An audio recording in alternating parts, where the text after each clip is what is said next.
ये आप देख रहे हैं, हम में से कोई भी तब पैदा नहीं हुआ था जब ये पिक्चर बनी थी। साहिब, बीबी और गुलाम, गुरुदत्त की पिक्चर थी। लेकिन जिस पिक्चर की मैं बात दत्त की है, गुरुदत्त की नहीं है। वो भैया शांति प्लीज, वो जो विश्व गुरु बनने चला था, विश्व चेला बन गया, और सुना है आज उनको अनुमति मिली वेस्ट एशिया क्राइसिस पर, पश्चिम एशिया में जो संकट है उस पर आज लोकसभा में बोलने की। 23 दिन बाद साहिब और बीबी ने गुलाम को अनुमति दी कि वो लोकसभा में आज बोलें। पिछले कई दिनों से हम और आप विश्लेषण कर रहे थे, अगर हमारी विदेश नीति इस तरह की ढुलमुल नहीं होती, कमजोर नहीं होती, कायराना नहीं होती, तो भारत कितने बड़े नुकसान से बच सकता था। हम कभी ये नहीं कह रहे, न कभी कहा, न कभी कहेंगे नरेंद्र मोदी जी से, गुलाम से, कि आप ईरान की तरफ झुक जाइए।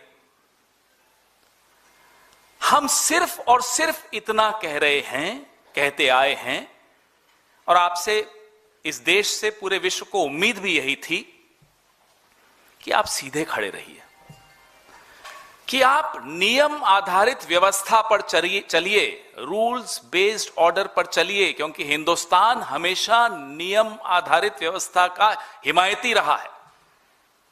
अगर आप नियम आधारित व्यवस्था पर चलते तो आप सीधे सीधे कहते कि ये जंग गैर कानूनी है।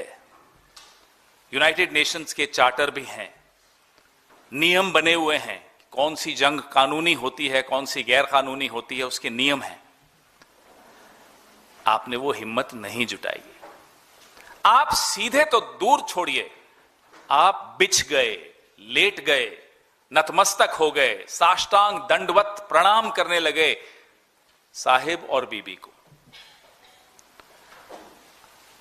मुझे याद है, प्रधानमंत्री जापान की यात्रा पे गए, लौटे और 24 घंटे में जापानीज प्राइम मिनिस्टर का इस्तीफा हो गया। तब भी हमने आवाज उठाई कि आपकी क्या इंटेलिजेंस है, क्या आपको इनपुट्स मिलते हैं आपके मंत्रालय से। अब इजराइल गए, 48 घंटे में इजराइल ने भारत के एक पुराने दोस्त पे हमला किया, गैर कानूनी हमला किया, अमेरिका और इजराइल ने, साहिब और बीबी ने। और गुलाम एक चमकता हुआ मेडल, जिस मेडल का ना कोई पहले इतिहास था, ना कोई भविष्य है, इजराइल ने इन्हीं की यात्रा के लिए बनाया, इनको खुश कर दिया, चमकता हुआ मेडल लिए घूम रहे हैं, इठला रहे हैं, मन डोले मेरा तन डोले। ये गुलाम ने किया है, और इसका खामियाजा क्या है, इस देश को क्या भुगतना पड़ रहा है। आज 50% जो घर हैं हिंदुस्तान के, सिलेंडर की कमी है। अभी जब मैं आ रहा था तो हमारे साथियों ने मुझे बताया कि जो सिलेंडर का वजन 14.2 किलो होता है, अब उसको 10 किलो कर रहे हैं। ये गुलाम की देन है। बड़े बड़े उद्योग, छोटे उद्योग बंद होने की कगार पे हैं। कितने रेस्टोरेंट, कितने होटल बंद होने की कगार पे हैं। मोरबी के टाइल्स के जो इंडस्ट्री है, उसकी हालत जाकर देखिए। देश का कोई कोना ऐसा नहीं बचा कि गुलाम की गलतियों का खामियाजा जिसने नहीं भुगता हो। 60,000 मेट्रिक टन बासमती चावल जो भारत एक्सपोर्ट करता है, अटका हुआ है समुद्र में। अगर गुलामी नहीं करता साहिब और बीबी की, तो स्ट्रेट ऑफ हॉर्मुज हमारे लिए खुला रहता, निर्बाध रूप से खुला रहता, हमें उनकी शर्तें नहीं माननी पड़ती। आपको ये अच्छी तरह से ज्ञान है, लेकिन मैं फिर भी दोहराऊंगा कि भारत जो ईरान से तेल खरीदता आया था, बार बार मुझे था बोलना पड़ रहा है, वो भारतीय करेंसी में खरीदता था, डॉलर्स में नहीं खरीदना पड़ता था। ये हमारे रिश्तों की समृद्धि थी, ये हमारे रिश्तों की ताकत थी कि हमारे फॉरेन एक्सचेंज पे प्रेशर नहीं पड़ता था। हम भारतीय करेंसी में ईरान से तेल खरीदते थे, वो पैसा भारत के बैंकों में जमा होता था और जो वो हमसे ट्रेड करते थे उसमें एडजस्ट हो जाता था। सुना है 8 देशों से अब ईरान नेगोशिएशंस कर रहा है। स्ट्रेट ऑफ हॉर्मुज में जो व्यापार होगा, उसके जरिए जो सामान आएगा, उसको लेकर उन 8 देशों में हम भी हैं। और सुना है कि अब ये 8 देश चाइनीज करेंसी खर्च करके सामान लेंगे, युआन खर्च करके सामान लेंगे। ये गुलाम ने हासिल किया इस देश के लिए। हमारे लाखों लोग गल्फ के देशों में, खाड़ी देशों में काम करते हैं, रेमिटेंस आता है वहां से। गुलाम ने यह नहीं सोचा, जिनके लिए कहते थे पापा ने वॉर रुकवा दी, यूक्रेन से हमारे लोगों को वापस लाया, कहां है पापा? हमारे खाड़ी देशों में जो भारतीय हैं उनको कब लाओगे? उनके बारे में सोचे बगैर मेडल लेने आप चले गए अपने मालिक के पास। मैंने सिर्फ यहां साहिब, बीबी और गुलाम लिखा है। साहिब और बीबी के पीछे एक और बड़े साहब हैं, एप्स्टीन नाम है उनका। उनका जिक्र हम बार बार करते रहेंगे। हमें क्या पड़ी थी, क्या मजबूरी थी, क्या कमजोरी थी, कौन सी कमजोर नस थी, कौन सी ईडी थी, कौन सी सीडी थी, कौन सा वीडियो था कि हम यहां बिछ गए, सीधे नहीं खड़े रह पाए, हर घर को नुकसान पहुंचाया, हर व्यापार को नुकसान पहुंचा। जेम्स एंड ज्वेलरी, गरम मसाले, चावल, केले, अंगूर, कौन सा ऐसा किसान नहीं है जो आज परेशान है गुलाम की गुलामी की वजह से। फर्टिलाइजर, यूरिया, ये सारे आंकड़े हम आपको दे चुके हैं। ये सारे, हर किसान, हर मिडिल क्लास, रूरल, अर्बन, सब जगह गुलामी की कीमत हम लोग अदा कर रहे हैं। 5,000 रुपए का ब्लैक चल रहा है सिलेंडर पर। जो इंडस्ट्रियल डीजल है 22 रुपए से उसकी कीमत बढ़ा दी गई। जो प्रीमियम पेट्रोल है 2 रुपए बढ़ा दी गई। और हम दावे के साथ कह रहे हैं चुनाव खत्म हो जाने दीजिए, कैसे कीमतें बढ़ती हैं दिखाएंगे आपको। ये सिर्फ और सिर्फ चुनाव तक रुके हुए हैं। इसमें भी हम बार बार कह चुके हैं कि आपने जो 28 लाख करोड़ अर्जित किया पिछले 12 सालों में पेट्रोल और डीजल पर सेस लगाकर, अब तो कम से कम वो राहत उपभोक्ता को दिलवाइए। नहीं दिलवाएंगे, ये भी आप लिख लीजिए। एयरलाइंस के ऊपर से कैप हट गया, देखिए कैसे बेतहाशा कीमतें बढ़ेंगी। इंडिगो, आकाशा, हर एयरलाइन की, एयर इंडिया, सबकी। ये सब इस पिक्चर की वजह से साहिब, बीबी और गुलाम। जरूरत क्या थी साहब आपको ये बेसिर पैर बात करने की? फादरलैंड, मदरलैंड, क्या था? वाहियात बात, मजाक भी ऐसा कि वाहियात मजाक। ये खीखी खीखी करके आप घूमते फिरते हैं पूरे विश्व में, लोग हंसते हैं आप पर। आपको आभास है कि आपकी क्या छवि बन गई है पूरे विश्व में। और ये छवि आपकी नहीं, माफ कीजिएगा, देश की खराब कर रहे हैं आप। ये खीसे निपोर कर विदेशों में जा जाकर लोगों से गले जबरदस्ती मिल मिलकर क्या हासिल किया साहब आपने? हमने आपको 15-20 दिन पहले जब ये जंग शुरू हुई, खास तौर पे जंग शुरू होने के बाद हमने कहा साहब निंदा कीजिए, नहीं की, हिम्मत नहीं थी। न साहिब के सामने हिम्मत, न बीबी के सामने हिम्मत। हमने फिर आपको कहा कि आयतुल्लाह खामेनेई की हत्या हुई है साहब, शोक के 2 शब्द बोलिए प्रधानमंत्री के मुंह से। आज तक शोक के 2 शब्द नहीं निकले। फिर दोहराते हैं, मत झुकिए ईरान की तरफ, सीधे तो खड़े रहिए। और अगर सीधे खड़े रहेंगे तो निंदा भी करेंगे, शोक भी व्यक्त करेंगे। और जैसा एक सभ्य देश की सभ्य विदेश नीति होती है, उसका सम्मान करेंगे। यहां तो आप साहब अपना भी अपमान कर रहे हैं अपनी कायरता के, आपकी कायरता के चर्चे पूरे विश्व में हो रहे हैं। 85% गैस जहां से आता है वो रास्ता ब्लॉक हो गया आपकी इस गुलामी की वजह से, आपकी इस कायरता की वजह से। मैंने आपको बताया, पहले भी बताया, हम कई बार बोल चुके हैं, हम परमाणु निरीक्षण अमेरिका की आंखों में आंखें डाल के 2 बार कर चुके हैं, 2 से ज्यादा बार कर चुके हैं। यह ताकत थी। बांग्लादेश बनाते वक्त भी आंखों में आंखें डाली थी हमने। क्या मजबूरी है आपकी? मैं फिर जानना चाहता हूं, हम सब जानना चाहते हैं, आपकी ऐसी कौन सी सीक्रेट्स अमेरिका के, एप्स्टीन के या इजराइल के पास या तीनों के पास हैं कि आप देश हित में सोचना भी बंद कर चुके हैं, सही कदम उठाना बंद कर चुके हैं। ब्रिक्स के अभी आप चेयर कर रहे हैं ब्रिक्स को, हिम्मत दिखाएंगे? हम बार बार ये दोहराते हैं, हिम्मत दिखाइए। एक विश्व को एक नैतिक नेतृत्व की आवश्यकता है जो हमेशा भारत ने दिया है। आप में वो हिम्मत क्यों नहीं आ पा रही? जब आइरिस देना को हमारे आंगन में अमेरिका ने टॉर्पीडो किया, हिंद महासागर में हम खामोश रहे। हमने फिर कहा निंदा कीजिए, हमने फिर पूछा आपसे कि न्यूक्लियर सबमरीन आपके पड़ोस में आ गया और आपको क्या जानकारी नहीं थी? और जानकारी थी तो आप चुप रहे। ये गुलामी नहीं है तो क्या है, हमें बताइए।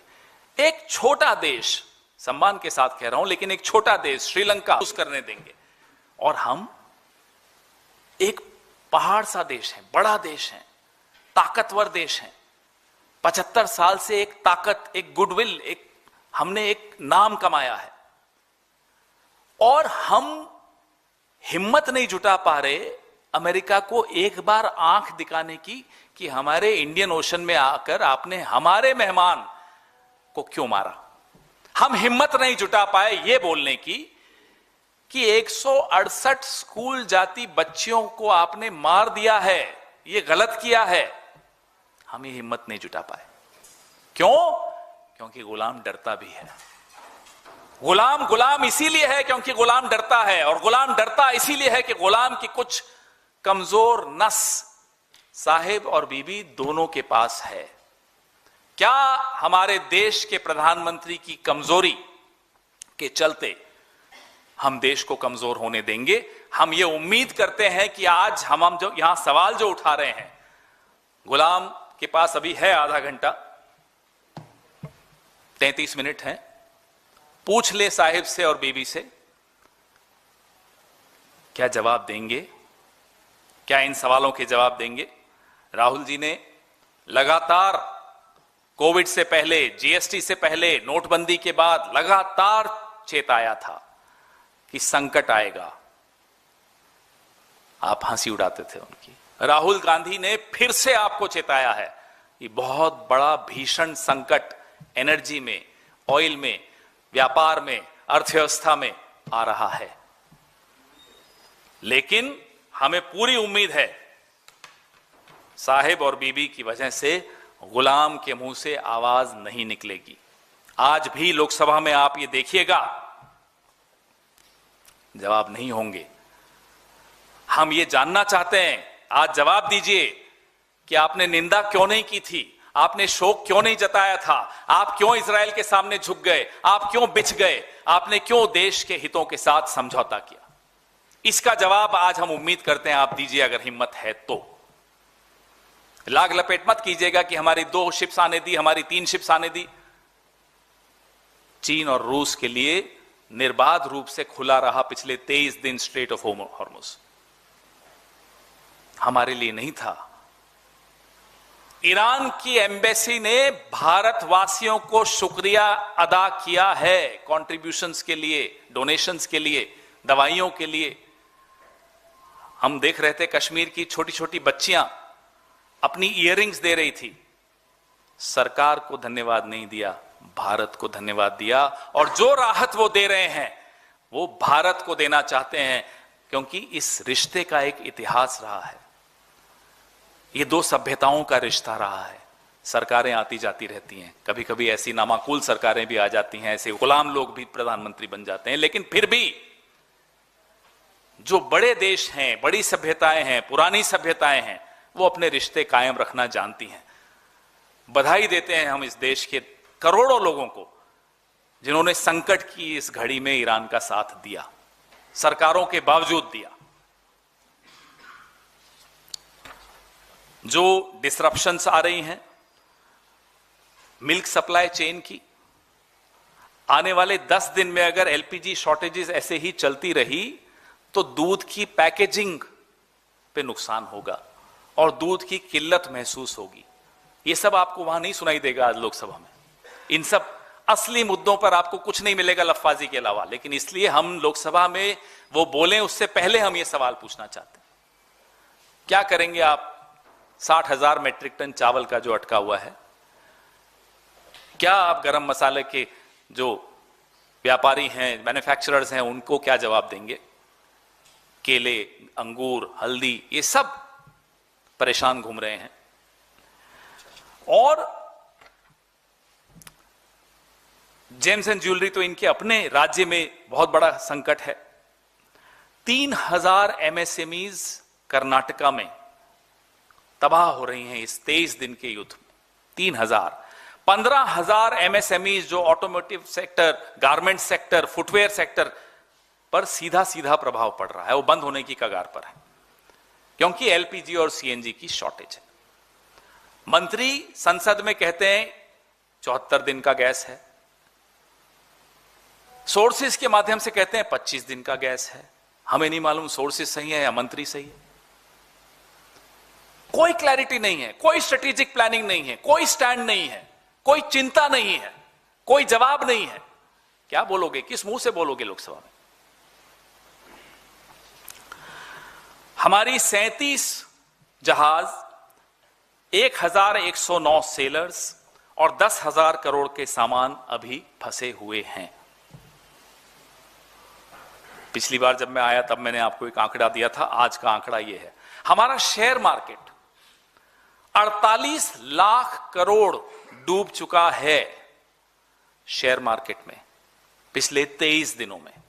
नुकसान सबको हो रहा है, गुलाम को छोड़ के सबको नुकसान हो रहा है। और जो हम बार बार इनको कहते आए, याद दिलाते आए कि साहब आपका राजधर्म यह है कि आप निंदा करिए, आपका राजधर्म यह है कि आप शोक व्यक्त करिए, इन्होंने नहीं मानी और उसका खामियाजा आपके सामने है, भुगत रहे हैं सब। पूरे विश्व को मालूम था कि वेस्ट एशिया में संकट बढ़ रहा है, जंग कभी भी हो सकता है, आप फिर भी दौड़े दौड़े गए। क्यों गए हमें नहीं मालूम। पेगासस 2 लाने गए, पेगासस 3 लाने गए, क्या करने गए इजराइल हमें नहीं मालूम। जो दिखा वो ये था कि एक दांत आपके यूं दिख रहे थे, एक मेडल चमक रहा था, बस यही दिखा हमें। देश को जो नुकसान हो रहा है वो अब पूरा विश्व देख रहा है। आपके सवाल। सर, आपने गैस की चिंता व्यक्त की, इधर दिल्ली में भी बिजली के दामों पर जो है इजाफा होगा, सरचार्ज जो है बढ़ाया जा रहा है, वसूला जाएगा उसको, किस तरह से देखते हैं? मैं आपको कह रहा हूं ये शुरुआत है। हर क्षेत्र में आपको इन्फ्लेशन होती हुई दिखेगी। ये तो भला हो उन सब लोगों का जो 1 नेशन 1 इलेक्शन में विश्वास नहीं रखते, नहीं तो ये कीमतें अभी बढ़ चुकी होती फरवरी में ही। ये 1 नेशन 1 इलेक्शन नहीं है, इसलिए 5 चुनाव अभी हैं तो कीमतें नहीं बढ़ा पा रहे हैं। देखिए चुनाव खत्म होने के बाद क्या करते हैं। हेलो पवन जी, प्रधानमंत्री नरेंद्र मोदी के नेतृत्व में सीसीएस की बैठक कल हुई थी और पश्चिमी एशिया में जो हालात अभी हैं उसको लेके चर्चा वहां पे की गई, रणनीति बनाई गई। 2 बजे के आसपास प्रधानमंत्री सदन में जवाब भी देंगे और उसके बाद तमाम जो केंद्रीय मंत्री हैं वो बाहर मतलब प्रेस कॉन्फ्रेंस करेंगे और जानकारी देंगे कि क्या स्थिति अभी भारत की है। तो क्या कहेंगे, क्योंकि आप लगातार आरोप लगा रहे हैं लेकिन प्रधानमंत्री नरेंद्र मोदी सीसीएस की अब बैठक भी कर रहे हैं। आग लगने के बाद कुआं खोदना ये कहां की रणनीति होती, जरा मुझे बताइए। आग लगने से पहले तो जो आग लगाने वाले हैं आप उनके वहां जा रहे हो, उनसे मेडल ले रहे हो, उनको कह रहे हो वी स्टैंड विद इजराइल। करिए जाकर स्टैंड विद इजराइल, लाइए इजराइल से एलपीजी, सीएनजी, एलएनजी तेल लाइए ना। तो अब जब आग लग चुकी है, अब जब हर जेब को नुकसान होना शुरू हो चुका है, मोरबी की टाइल्स वाले हों, कर्नाटका के गारमेंट्स वाले हों, सब तबाही के कगार पर खड़े हों, अब कह रहे हैं साहब सीसीएस की बैठक है, क्या हासिल करोगे? जवाब तो दीजिए। क्या युआन में पेमेंट करोगे स्ट्रेट ऑफ हॉर्मुज से निकलने के लिए? अमेरिका कहता है ईरान से तेल मत खरीदो, जी सर नहीं खरीदेंगे सर। अमेरिका कहता है रशिया से तेल मत खरीदो, जी सर नहीं खरीदेंगे सर। नहीं अब 30 दिन के लिए खरीद लो, जी सर खरीद लेंगे सर। यह है भारत की साख। करिए ना सीसीएस, करते रहिए, रोज करिए सीसीएस, क्या मिल जाएगा देश को? मैं कह रहा हूं आपको, साहिब और बीबी के डिक्टेशन के बाद आज ये लोग सभा में बोल रहे हैं। Mister Khera this side sir, आप पूछ लीजिए, आप पूछ लीजिए। सर कल बैठक हुई थी, बैठक के दौरान ये भी डिसाइड किया गया कि 20% सभी राज्यों में अधिक गैस दी जाएगी, जो किल्लत हुई है। साथ ही जो ब्लैक मार्केटिंग हो रही है, इस पर भी सभी अधिकारियों को ध्यान देने के लिए बोला गया। तो इसको आप किस तरीके करेंगे? क्या, कहां से लाएंगे एडिशनल गैस? कहां से लाएंगे? जो 2 जहाज आए जिनके बारे में बड़ा अपनी पीठ थपथपा रहे थे, वो कितने दिन की गैस थी उसमें? अब आप टेक्सास से ला रहे हैं साहब, कितने की आ रही है? ये सब जवाब तो देना पड़ेगा ना आपको। सोर्स तो बताइए, कहां से ला रहे हैं, कितने में ला रहे हैं, उपभोक्ता पर क्या नुकसान होगा, ये सब जवाब आपको देने होंगे। क्या आज आप देंगे लोकसभा में जवाब? क्राइसिस पर 2 बड़े इशू निकल के आ रहे हैं। पहला कि रिपोर्ट्स आ रही हैं कि देश में फर्टिलाइजर का बड़ा इशू आने वाला है, उसकी कीमतें बढ़ने वाली हैं, क्योंकि जो हम फर्टिलाइजर इंपोर्ट करते हैं वो उन्हीं नेचुरल ऑयल से निकलता है जहाँ जिनसे ऑयल बनता है, जो ऑयल होते हैं, तो उसी रास्ते से आता है, होर्मुज स्ट्रेट से। दूसरा, चीन भी जो है इसी क्राइसिस की वजह से जो नाइट्रोजन एक्सपोर्ट करता है उस पर रोक लगा रहा है, तो उसकी वजह से फर्टिलाइजर के रेट बहुत बढ़ने जा रहे हैं। पहला, इस पे आपका स्टैंड। दूसरा, अभी हाल ही में हमने, जैसे पिछले कुछ दिनों में हमारे बांग्लादेश के साथ जो है संबंध रहे हैं हमारी कंट्री के, बावजूद उसके हमने हाल ही में इस क्राइसिस में बांग्लादेश को जो है बहुत बड़ा एक अमाउंट में डीजल भेजा था, पेट्रोलियम भेजा था।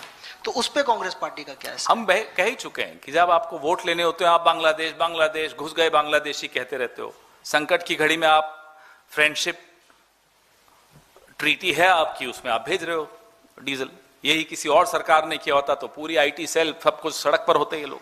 खैर, जो फर्टिलाइजर है, हम 25% फर्टिलाइजर गल्फ कंट्रीज से लेते हैं, खरीदते हैं, वो अब रुक गया है।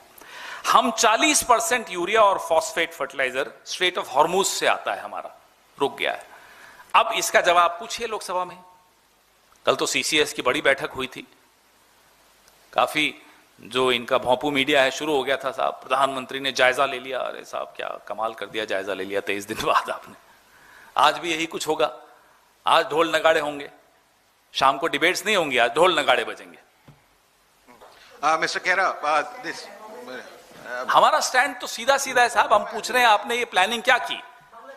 बांग्लादेश पे हमने सवाल पूछा, भाई या तो आप बांग्लादेशी करना बंद कर दीजिए। असम में, झारखंड में, दिल्ली में, छत्तीसगढ़ में जहां इलेक्शन हो, बांग्लादेशी पहले शुरू हो जाता है, बांग्लादेशी आ गए, बांग्लादेशी आ गए। और फिर एसआईआर में मालूम पड़ता है बिहार का भी एक भी नहीं मिला।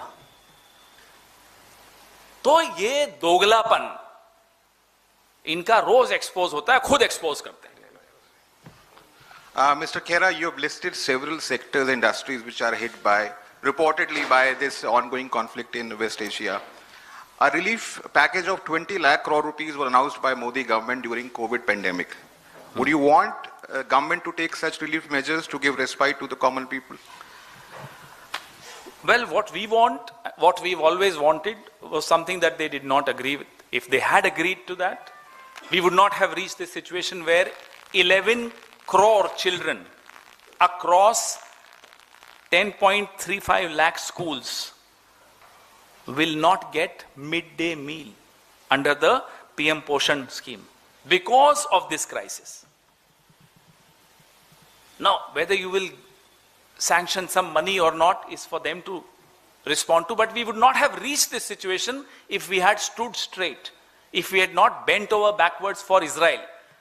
We were not asking them to bend over backward for Iran. We only asked them to stand by a rules-based order. That's what all responsible, sensible countries do. That's what India has always done. Why did you not do that? Under what pressure of Sahib or Bibi or Epstein or whoever? That's what we have been pointing it out.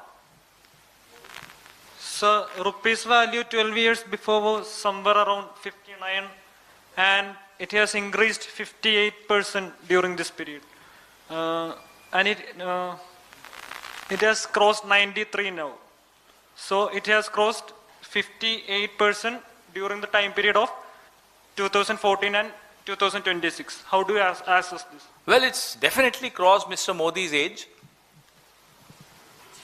And now we are waiting for him to watch his own videos when he was making fun of Dr. Manmohan Singh.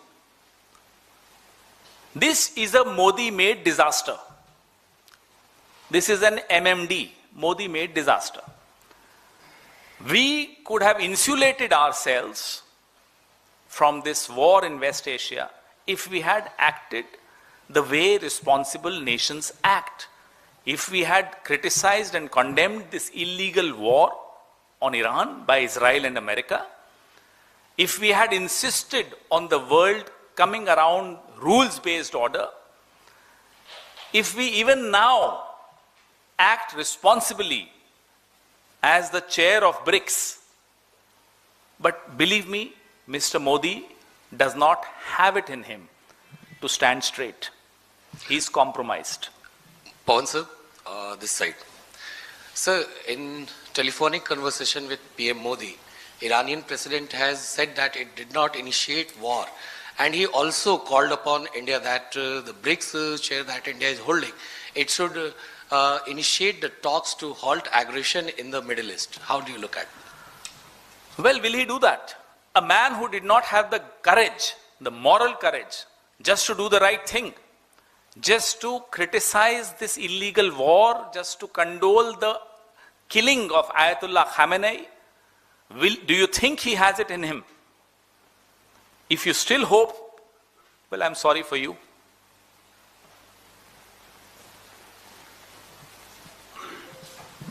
Pawan sir, आपने शुरुआत में जैसे कहा कि तकरीबन 60,000 metric ton basmati चावल जो है वो स्टक है अभी, जो पंजाब, हरियाणा, राजस्थान के 70% किसानों का पैसा अभी अटका हुआ है जिन्होंने एक्सपोर्ट किया। अब रिपोर्ट आनी शुरू हो गई कि उनको उनके पैसे जहां पे उन्होंने भेजा एक्सपोर्ट किया वहां से वापस नहीं मिल रहा है क्योंकि वो चावल अपने डेस्टिनेशन तक नहीं पहुंच पा रहा है। तो एक बड़ा संकट इस क्षेत्र के किसानों को जो बासमती चावल उपजा रहे हैं उनके सामने है। यही हम कह रहे हैं। आपने बासमती चावल की बात की जो मैंने रखी थी कि 60,000 मीट्रिक टन अटका हुआ है और वो त्राही त्राही कर रहे हैं। वो बार बार कह रहे हैं कि साहब हमें राहत दीजिए, लेकिन दूर दूर तक कोई उम्मीद नहीं है कि ये किसी भी सेक्टर को, आपने बासमती की बात मेरी जरूर रिपीट की है, लेकिन स्पाइसेस, केले, अंगूर, ऐसे अनेक फार्मर्स हैं जो परेशान हैं। और कुछ तो नहीं। Thank you.